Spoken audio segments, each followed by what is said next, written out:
Hello viewers, আজ আমি বানাবো কোমল আগাটা নিম পাতার নিয়েছি আর নিয়েছি সজনা কোমল পাতাটা। আমি মরিচ চাটনি লাচ্ছ করব, ভর্তা যাই বলেন।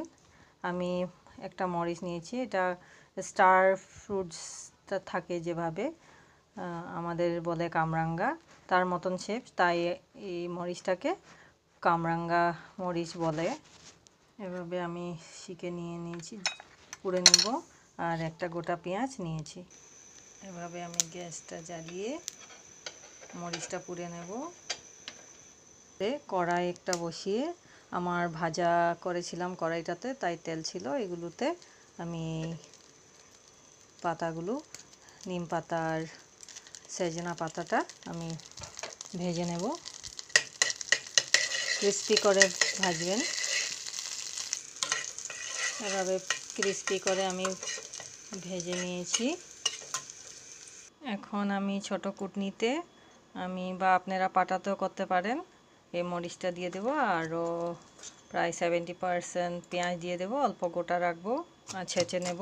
পেঁয়াজগুলো অল্প কুচি করে নিয়েছি। আর এখানে কড়াইতে আমার এই পাতাগুলো ক্রিস্পি হয়ে গেছে, তাই ছোট কড়াই আমার, তাই এই ক্রিস্পি হওয়া এই পাতাগুলোতে আমি পেঁয়াজ আর মরিচ মাখাগুলো, চাটনি করাগুলো ঢেলে দেব। অল্প গোটা ছিল পেঁয়াজ কাটা, সেগুলো ঢেলে দেব। এই কড়াইতেই আমি অল্প লবণ দিয়ে দেব আর মিক্স করে নেব। ভালো করে মেখে আমি বাটিতে নিয়ে নেব।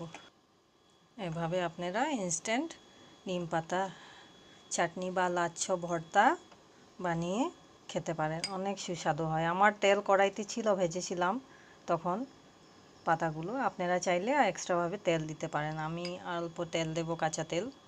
এভাবে খুব সুস্বাদু, বাচ্চাদেরকেও খাওয়াবেন আর নিজেরাও খাবেন। ধন্যবাদ।